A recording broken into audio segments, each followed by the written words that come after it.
This is from Pantilla Radio. Police lango bweti yamazini kwata omukuru w'ekika yalabikidde mu katambi ngaawe wenyula omwalo emyaka 19 emiggo oluvanyuma lw'okwebaka ne kojjawe. Ono yamukubye ekibooko eziwerako ddala 20 gettako n'okumutoza fayini ya mitwalo 6 ng'agamba nti ekikola ekyakoleddwa tekikkirizibwa mu nnono n'obuwangwa. Poliisi yamukutte olw'ekyo.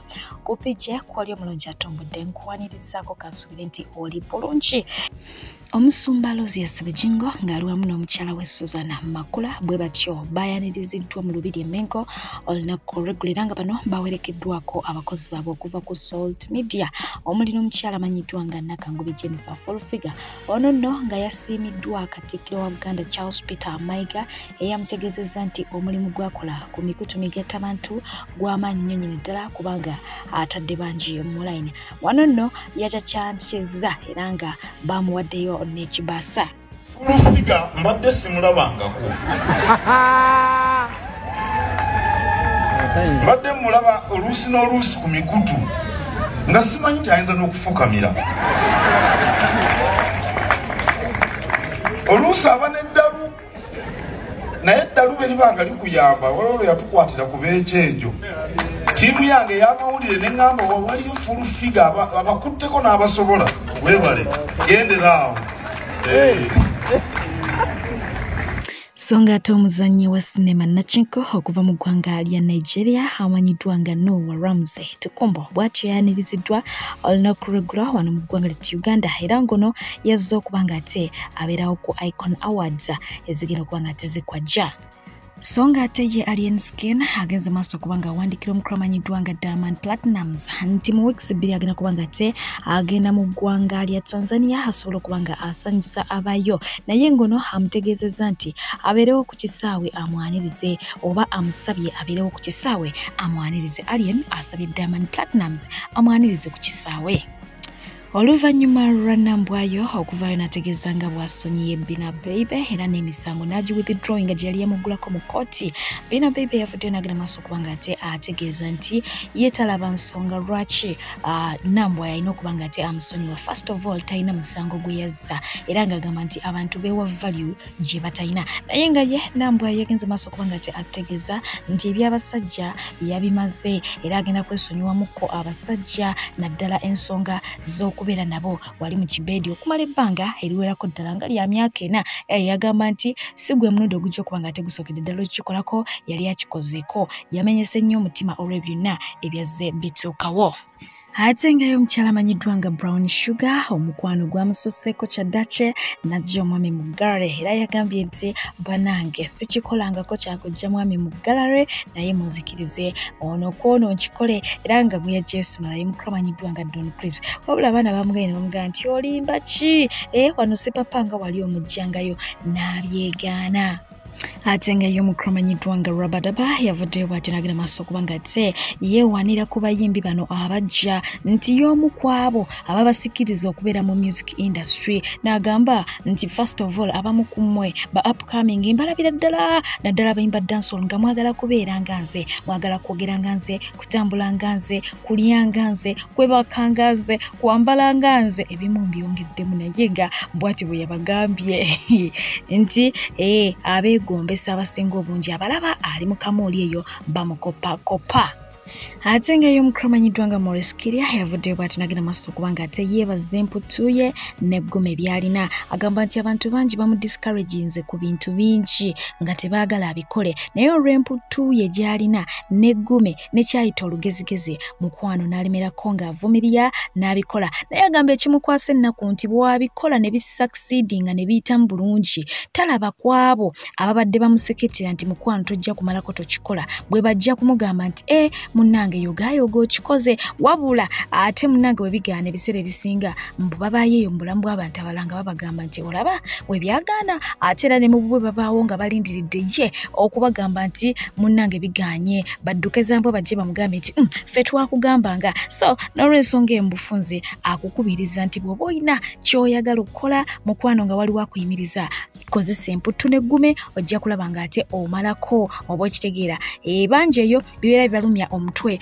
naye nga mpawo kyakufanya ye mwana mulenzi amanyiddwa nga Brian Makona. Mwana mulenzi ono akola ku Sanyuka TV naye nga ayina bye yatandise okukola byakola si bipya bw'oba obyetegereza. Omukyala amanyiddwa nga Fifi the Queen yabikolako mu programu emanyiddwa nga Kanaayo Kyani ng'alinaawo ebibuuzo kajjoji byayokya abantu be baba akyazizza. Kaakati noono yasanze omukulu amanyiddwa nga Alex Luswa Luwemba n'abaako introduction gye yamuwaddeko. Omukulu amanyiddwa nga Rasa naye nga eya Rasa tugenda kubanga ate tugenda mwenda kubanga tekutuusako eya Alex Luswa Luwemba ngeno nno emuzaalidde kanaluzaala bangi bavuddeyo kubanga ate bamukondeminga abamu ne bamuyisa megaali ne bamuvuma abantu ne bagamba nti ono akolanga Fifi the Queen bwe yakolanga yayogeranga ani. Kaakati gye tuggweredde oba gye tusibidde mukwano nga waliwo omukyala avuddeyo amulumiriza okubanga ate amutuusako ogwabulisa maanyi ng'alina n'obutambi bw'atandise okuta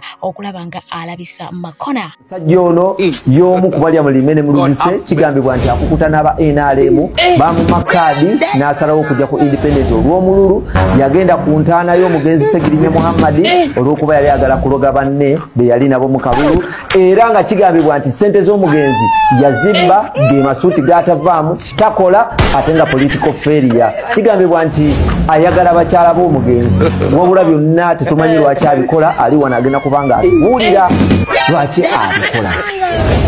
Waniriza mu Fire uli otya sewo yeni Makona ngambo ngowoleredde ekisooka nja kusaba Makona introduction yewe jidde. Nze Muhammad Luwemba Luswa.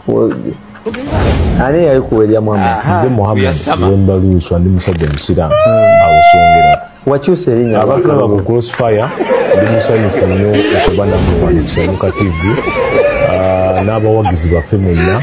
Suubira nti programu ku Snapchat tuli ku TikTok live. Mugambe omusajja ayitibwa Makona Brian owoku Sanyuka TV ayina omusange eno ku TikTok live yalepinga omuwala.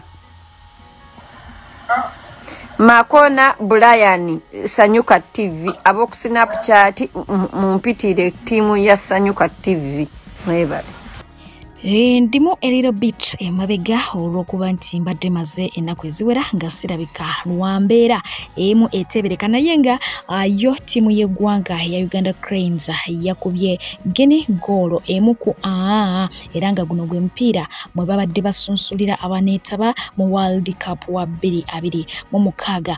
Goolo eno yateebeddwa omuzannyi amanyiddwa nga Alan Okello. Kaakati nno y'omukyala amanyiddwa nga Lydia Jasmine, omukulu amanyiddwa nga Mr. Simakula Bebe Cool, DJ Michael, baserebo bangi ba Pure Pounds, ba Bettina babaddeyo nnyinyi okubanga ate bawagira omupiira guno naye nga ye omukyala amanyiddwa nga Lydia Jasmine yagenze maaso okubanga ate ategeeza nti y'omu ku bisima ebibadde mu kisaawe wali ebyagguliddewo Uganda Cranes emikisa okubanga ate ekuba. Ani alesono ku mupiira era lwakuba kuwendi otherwise banditukubye everywhere you go. Wansi wali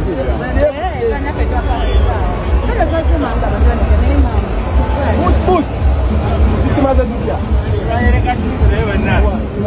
baba lesa bana bolweza pano kana ke baitaka Shakira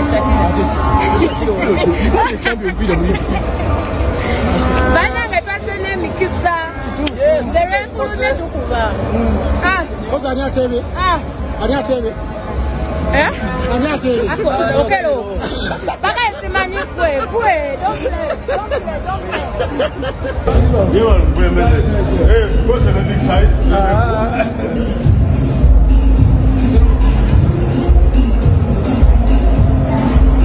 Michael was the name kisa. Wadde nga ttiimu y'eggwanga olunaku lw'eggulo yasobodde okuba nga ate evaawo ne wina waliwo abatali bamativu n'omukulu pulezidenti wa FUFA Moses Magogo era nga omukulu n'eyavuddeyo n'agenda maaso okuba nga ate ayanja ensonga ze bulungi nnyo agamba nti omukulu okuva we yayingira politics mu mupiira ttiimu yagittira ddala. Wulira ku bigambo bye ate oluvannyuma tweyongereyo. Magogo, lwaki Magogo tova mu sports n'omwesonyiwa buli kintu kyonna okuva lwe wagenda mu politics omupiira gwafa. omupiira gwafa Magogo okuva wagenda mu politics. Tetukyafuna ssanyu ku tiimu ya ggwanga. Buli kaseera ffe tusabirira gundi akube gundi. Sente ze bateeka mu tiimu ya ggwanga mpitirivu. Naye essanyu mulitugjeeko. Essanyu litwali tusigazaawo erya sports. Nalyo mulitutte basajja mmwe. Magogo lwaki tolekulira n'ovaako? Muteeka mu baana ba gundi abalina talent mubasuula ebbali. Ne mubateeka ebbali ne mubeerabira ne mubasangula. Temulumirirwa tiimu ya ggwanga, mufa kuyisaawo byammwe. Bano abaguliridde abo ne mubawa ne basamba. Ababanyiiziza temubayita. Abalina talent temubawadde chance kusambira tiimu ya ggwanga ensi yaabwe. Mugitwetamiza. Kyova olaba essaawa ya kakati abantu bakyayisa bikujjuko nga tiimu y'eggwanga egenda kusamba. Naye emabegako tiimu y'eggwanga bwe yali egenda kusamba yabanga public holiday. Nga buli bantu bonna ekibalinze kiri eki kugenda Nambole kulaba mupiira. Naye essaawa ya kakati tiimu y'eggwanga etuuka n'okukyaza emipiira ng'erina gikyaliza bunaayira mu neighboring countries. Abantu abakuli okumpi batyo okugambako because balina kye bakwagalako, baagala mugaati bakweguya. Nze sina kye ngenda kufunamu, siri musambi wa mupiira. Bino mbyogeranga munna Uganda. Alumirirwa ensi yange, alumirirwa omupiira gwa Uganda. Gavumenti etaddemu ssente mpitirivu, naye omupiira guganye okukula n'okukyuka. Muwa baana ba gundi, ba family friends, baani akumanyi bemuwa. Kyova olaba Onyango yabivaako n'asuulawo tawulo. Wadde yali akyasobola okukwata oyo sima golokipa tewamulabe yakoze amajaani n'agaba goolo zonna ng'awa ba opponents aguteeka mu box ne basamba. Mutunze emipiira mukoze buli kimu, mututamiza sports wa Uganda basajjamu.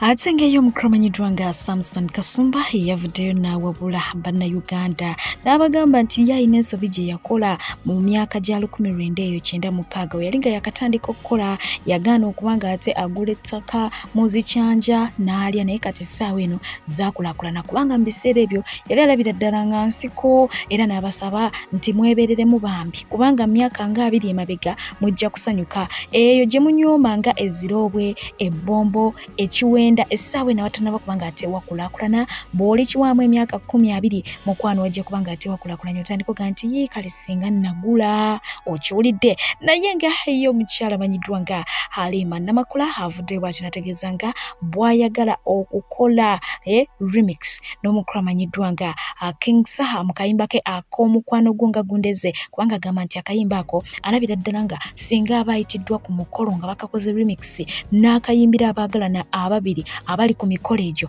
ng'omukwano gubaleze kayinza okunyuma ebitenkanika. Mwasibye mutya ente ziizo 16 bazireese kwanjula mu Walumbu, bawaddeyo ente 16 ne miliyoni 12 bayita enkwata lugo. So tuli wano Maddu bayita ekyamuliisa bwe tuli akagaago omukulu bamuyita Charles abako bavudde Ntungamo basongola ne basasula ebintu bana kino kyewuunyisa kyangambeera sikirabangako. Tuli wano buli muntu ali mu kwewuunya ndowooza mulaba waffe omukazi tumugula mwenge ebidomola 3 akuwa omukazi ekiri mu Buganda. So tuli wano tuli mu kwewuunya ffenna kitusobedde mbeera yeyeeri wano e Maddu. Byebyo nno munnage abasinga obungi essuubi lyabagwamu. Naye nga ye omukulu amanyiddwa nga Rage wetwogera tuganye nti bamusibyeko matugambuzi mulisango babya ddala. Mwana tu bavuddeyo owa Norbert Events agamba nti omukulu ono akola bukubirire okubanga alemesa ekivulu kya Omega 256. Jukira nti Omega yasazeewo okubanga yeeyimba mu lugogo, okitegeera agamba nti kati atuuse asobola era ajja kugikuba. Naye bagamba nti omukulu Rage ambu akola kyamaanyi okuteekayo ekikono tebe sitanti eno. Anyways byebyo Omega n'omukulu amanyiddwa nga Norbert bye boogera eruyeyo. Twalaba akatambi k'omukyala eyali mu restaurant nga yeerira kamere naye nga afaanana Prima Kadash okuzaama era nga bangi bagenda maaso okuba nga ate balowooza nti ye Prima naye munnange ne bamwogerako ebigambo akaddiye bannange bw'ati bw'afaanana nga tali mu filter lelelelele benje ebyayogerwa kakati nno omukyala ono yalabye ekisusse n'avaayo okuba nga ate ayogerako eri abantu n'abasaba omukyala bakole ki bamwesonyiwe nti ye si ye Prima era kali akatambi ke mwalaba yeye era teyali Prima Kadash ex wa Josted okufaanana si Luganda naye maama baafaanana. Hello guys, how are you doing? Since Friday, is it Friday or Saturday? People have been asking, is this Prima or whatever? But guys, this is not Prima, this is Alan. I work with Silver Springs in marketing. So, kwegamba bambi omukyala muleke, you know, she's a very beautiful woman and different from her. Yeah, the only thing I can say is come and support us. I work with Silver Springs Hotel. Muje, you guys, do you have workshops? Do you want accommodation? Mwagale mbaga, you know, do you have any kind of function? Bring it to me. Definitely, I will handle you guys. So mbagala nyo, I have any problem with anybody, guys. Mbagala nyo, my dear TikTokers. Love you. Mwah. Abazadde mbaleetedde omukyala amanyiddwa nga Ssenga Kulannama n'emboozi y'abaana. Sijja kumwogerera wabula mwewulirireko okuva mu ntandikwa paka ku nkomerero. Nagamba jjajja Jumbe ebigambo bino. Ndi mu kuzimbira mutabani wange kalina. Naye tannaweza myaka 4. Bali mu kuyiwa Fulensi embayo waggulu. Namugamba eyo kalina ogiraba. Omwana nga alina okufuna omubeezi ku myaka 16. Yes, abazaala toseka nze nali ku mbaga Bundeeba omwana wa Byemuke omuwala nga myaka 11 nga n'omulenzi myaka 10 neŋŋamba bano bakikozesezza busiru bakikozesezzaaki ne obwana obuto abantu bayomba ebiseera ebyo social media zaali tezinnaba kubeerawo. Ndowooza bandi bakutera bakwata naye baali bagagga nnyo. Mumanyi omusajja ono omugagga ennyo bakati yafa owakakona akalema sawe sayidize matugaawo abaana abo bafumbirigana n'owa PMK naye twewuunya nga bazadde n'omwana ne babajja mu nsi muno nakati bali mu Amerika abaana baabwe benkana nabo mbafolowinga kuba mikwano gyange tukwatagana. Singa omwana ono yazaala akaana nga aweza emyaka 16 buli onda abadde agenda kusigala nga akirimu. Bwe bagambye nti bwe yeebaka ku mukazi nga myaka 16 n'afa. Bagambye omwana omuwala ow'emyaka 13 oba 14 tafuna lubuto. Tulina okukyusaamu abaana baffe batulekere kuba kati nze ndi wano obutawalinga nga ndi mu kamera nze ngenda kusikirwa muzzukulu omwana wa Bisaso yalina okuziralira ki. Yes, bwenetunuulirako mu famire yange oluusi siriiyo. Entale zibeera mu famire muzimanyi n'otunula mu famire yo ng'agenda kusikira batandika okubonyabonya abaana bo olira obutu oliwo by'obugagga kaakati nze owange Bisaso yalina okunzalira omuki kuba basobole bannyabo mu buwangwa n'ennono omwana ow'omulenzi akusikira gwe omukazi. Wange ajja kusigala nga asoma naye ng'alina omukyala ate nga ntegeeraganye ne bazadde be.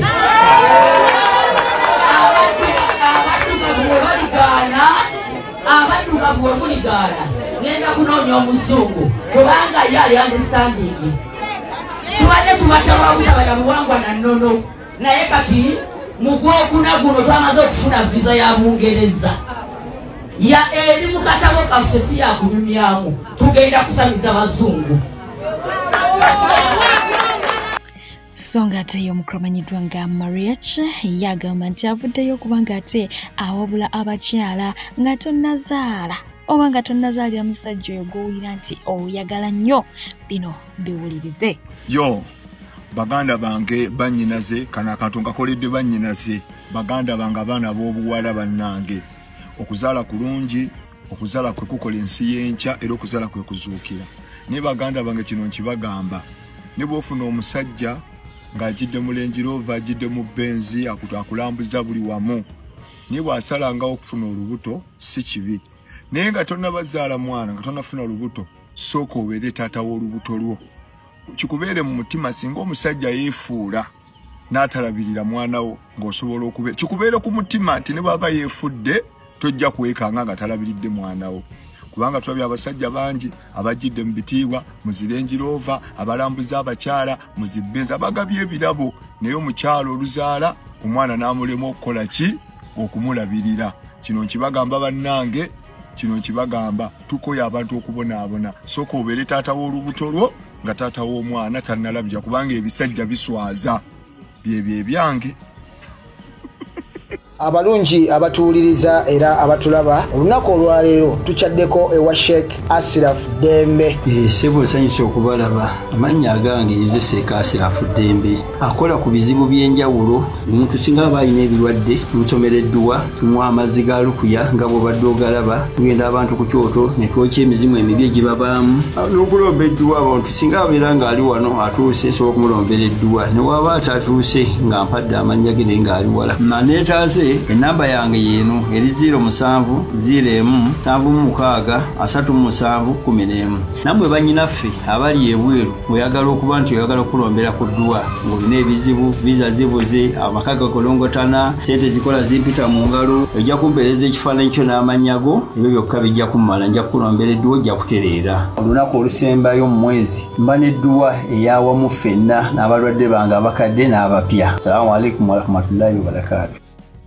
Otambudde obwoya ne bukugwa ne kuntumbwe ng'onoonya mirimu ofereddwa abafere bangi toddamu kumagamaga kankwanjulira Molden International Labour Consultants be bakugu abaakakasibwa okutwala bannayuganda emitala w'amayanja mu nsi nga Qatar, Saudi Arabia, Jordan, Kuwait, UAE, Bahrain era nga bano bakutusaako emirimu omuli security, waiters and waitresses, maids, cleaners wamu ne baristas.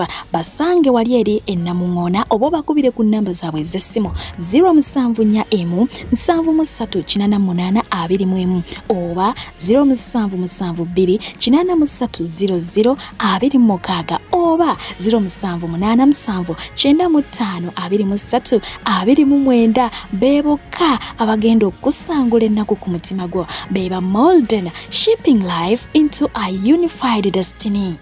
Webucha kumacha nga Verota akwana Sharoni nga Verota ayagala Sharon ajjemu olubuto lwe yali afunye mu ye naye mukwano Sharon utochera omukola Shairota yesi wakuzikiza paka last. You guys, I told you that I'm pregnant. Yes, I'm pregnant. The pregnant is the one disturbing me. The pregnant is the one disturbing me. That's why I'm admitted in the hospital because some people, I was bitten by some people. See, even my head from here, it's swollen from here. Some people, like I was bitten by some people. Yeah. Even from here. Even here, my neck, yeah, they scratched it. You are a thief. It's okay, no problem. Let me be a thief. Oluvannyuma lw'abawagizi bamukumanyiddwa nga Kabata okumusondera n'afuna emmotoka ku mukutu ogwa TikTok. Mukwano yakomyewo okubategeeza nti emmotoka gye mwamugulira ekaddiye asaba kumpya. Emmotoka eno sikiwa nti yawezezza n'omwaka. Abalabi ba Kabata TV mwasibiyo muti abafaani bange benkuze nammwe abakuze nange mujje baliko 2024 twasonda emmotoka yali ya $1.5 ogwa dola era twagigula ne 2025 tugenda kugula emmotoka endala era mugenda kungulira emmotoka endala eri ekaddi tekyasobola twagala kugeza mukoko ku saizi ya mmotoka tugenda kugula emmotoka ya $3 eja dola emmotoka dola bajenta daawo kawundo hybrid tugenda okugula 2016 mu modo yayo kanamba kapya so nawuli $10, $10, $2, $5, $10, $10 tugenda kubaniriza campaign eno tugenda gikolera emyezi 3 gyokka ng'emitwalo 3 eja dola tumaze okugikunganya ng'emmotoka yevudde mu kibanda wonna weeri ngeri mu ngalo zange 5 ngenda kubebaza nnyo mwenna abampuliramu mikwano gyange mwenna abanjagala abanzikiririzaamu ke kaseera abalabe bange baddemu banyiige mukama abawo omukisa. Muwala wa mwe Bianca yazzeeyo ku ssomero naye ng'ate ono alowooza alabika asomera mmwe. Yalabiseeko mu uniform era nga erabika ng'ey'ekiwala naye nga bw'atyo yazzeeyo okusoma. Weewaawo ye omukyala amanyiddwa nga Bad Black oluvannyuma lw'okulaba akatambi ka Anteira yavuddeyo n'agenda mu maaso kubanga ate amusaba muwe ku confidence eyo gy'alina nti ye Bad Black yeetya amanyi kimu kyokka kyakukola kyakuwemula naye yeewuunya ani jajja obuvumu n'ayambala by'ayambala. Najja ku social media. Omukulu amanyiddwa nga Kasuku yavuddeyo n'akubakubako naye nga bw'omanyi nti akuba kuba awumbawumba okiwulidde si yeebuuza ebipale bino ani gy'abijja era neyeebuuza mbu lwaki bizimba awo mu maaso naye nga ate gye buzibidde nga afuuse pasita ali eyabuulira njiri asaba kale bambi n'endiga nazo zirina ennaku. Na video ya Anteira nga ayimba azina.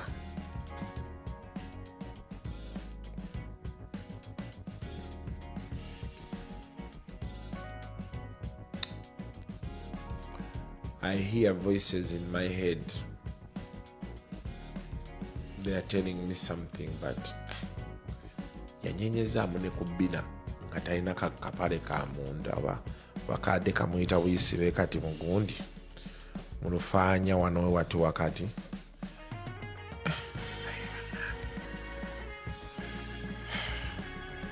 Sister Anna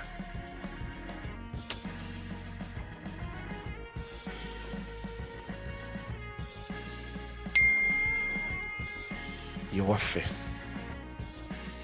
omulabye kati awaba akolaki naye waki ekipale ekyo akyambala nga kizimba nnyo eno mu maaso b'ekityo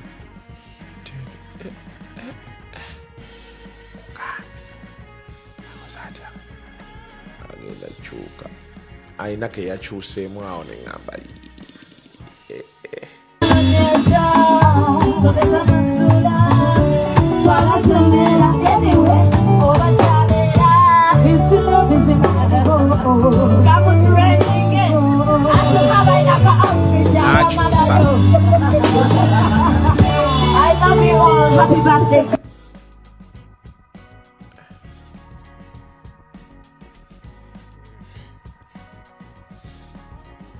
well,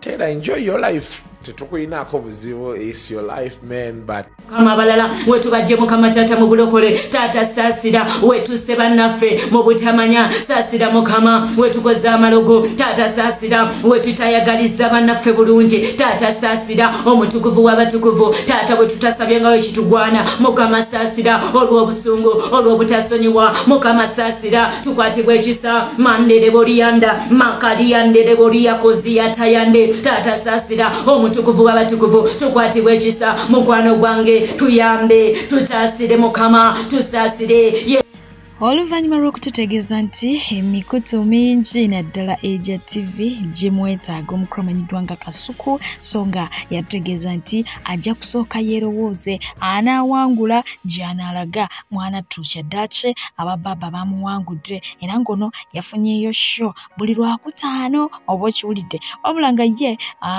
maama we Namukasa yavuddeyo kubanga ate amuwabula jjukira nti yali mukozi ku Baba TV n'amuwabula n'amugamba nti mukwano gy'olaze genda naye ng'okimanyi nti tebakola ki tebasasula.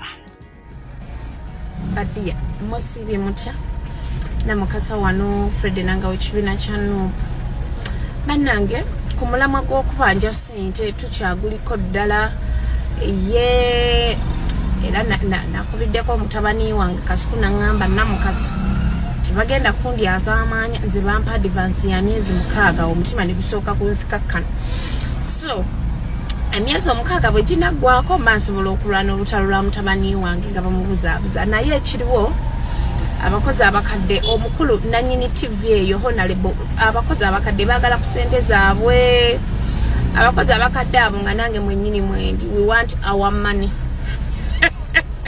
because we worked for that money twagala ssente zange nze njagala ezange n'ez'abalala naye nga bannange bajiya senga sibisenga w'abaana bange oli otya mukwano munnange nkuwa amawulire bwe nagambye ku bya TV eyo nga bwetasasula munnaye nga ngenda nfuna zicomplaini wano mu inbox ne bangamba namukasa kituufu tebasasula nakati naye mulimu special cases mulimu abakulu mbw abamu mbu waliwo abanene awo waggulu nga babasuuba era bw'oba oyagala omusaala oba olina kwegatta kwabo kati ne baŋŋambayo abamu naye katutandikire ku Sharifa Zawadi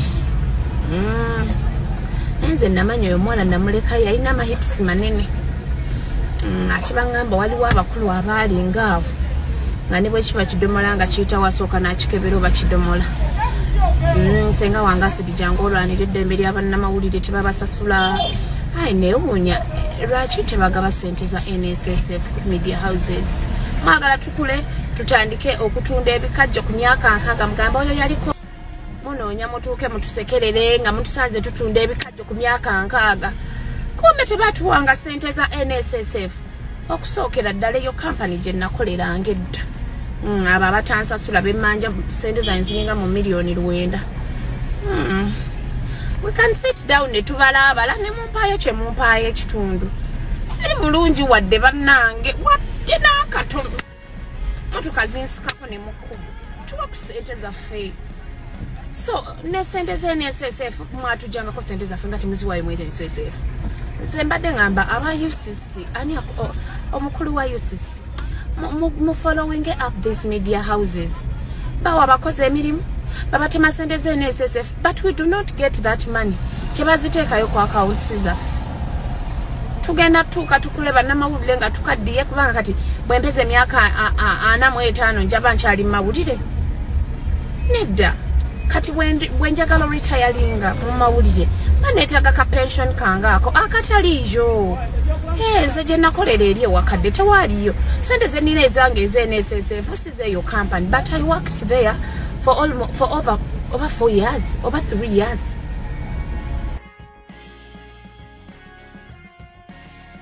Y'omukyala amanyiddwa nga Dr. Jane Mukibi abangi gwe bali baagaliza Pastor Bugembe. Yes, ono bingi byatandika okuba nga tebimusaasaanako. Leero ne bamulaba nga agendako mu kyakye, enkya ne bamulaba nga yeesogga olubiri. Luli ne bamulaba nga ali mu kibaala. Kaakati awo nno oluvannyuma lw'omulaba mu kibaala baatandika okumusabula left right center. Omukyala ono awulira nga bimutuuse era nga yavudde n'agenda maaso okuba nga ate asaba Uganda bakomye omuze gw'okumujajinga criticizing nti ezo negative comments ne opinions zemumuwa za affecting self esteem ye naye muntu era naye asobya agezaako okuba nga ate yeekuŋŋaanya akole ekituufu ky'alina okukola n'abasaba mu spreading obuntu bulamu n'omukwano so si bukyayi okitegeera okugezaako okumutegeera mu mbeera mwali kijja kuba nga ate kimukolera ddala buki bulungi naye nga bumanyi ba social media indoze abasinga obungi besulirayo gwa nagamba waliwo ye eyavuddeyo n'agamba nti owaayi nze kankubuulirire otegeere ekibuga Kampala mwe wazze kyeki era kikola ki naddala ku baana ab'obuwala abalungi oba ababalagavu nga ggwe bulambalamba awengera okuba nga ate mbasibulira obaweereza mbadde pije mwebale nnyo mwebale ddala atakuumira mpeera bankuumire mweraba. Dr. Jane omusawo waffe okuva e UK oli muwala mulungi nnyo era wagenda mu church ne bakwaniriza n'otula ne maaso wagenda mu bbaala ne bakwaniriza n'ogenda ne mu lubiri ne bakwaniriza tebakwaniriza mbuuba ki oli mulungi oyinza okuva mu famire ennene naye abantu abava mu famire ennene mu Uganda bangi ate nga baasoma ebitabo ebyaddala tibaba welcominga gwoba welcominga kuba oli mulungi. Yes, you're a beautiful woman ate oli muwala muto ebyo gamba mbu wavudde UK simanyi oyagala kujja kusavinga ggwanga lyo kubeera philanthropist nkulaba oyambayamba b'abaana bakateyamba which is good ne ebintu by'okuva UK okujja Uganda it's nice to come back home n'oweereza eggwanga lyo naye njagala omanye ekintu kimu ti wano mu Kampala abawala abalungi bebasinga okubonaabona oyina okubeera omulungi n'amagezi ng'olina. Yes, amagezi g'okusoma ogayina kuba oli musawo, naye njogera ku magezi amazaale. Wane Uganda kati abasajja batandise dda okuyiriba. Nkyemanyi bakuyiriba. Bakutadde dda ku betting. Bayina zi WhatsApp group kyemanyi. Bakutadde dda ani asooka okuyuzaayuza. Okitegeera. Kubanga oli muwala mulungi, oyagala Katonda, ate n'ebbaala olyagala, kwegamba olyawo oyagala kusanyusa buli omu. Okitegeera. Kati abadigize bakwagala, ne mu kanisa bakwagala, abasajja bagenda kukwana. Ate mukwano oyinza ogamba nti mu Uganda temuli ssente mbu era oli bbeeyi nene. Mukwano nedda. Musajja Omunnayuganda waba ayagala kulya, buuza ba Fabiola. Babagulira zi benzi ne bazibateera awo, ne babalyalyamu emyezi ng'esatu, ne babajjako benzi ne babaleka awo. Ate abafere ba Love mu Kampala bangi, they will give you everything.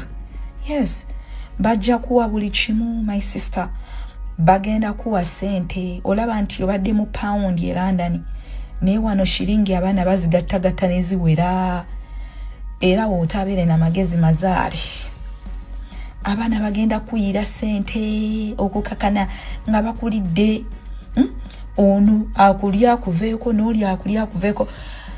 I'm not necessarily nti nkwatakinga gwe ng'omuntu.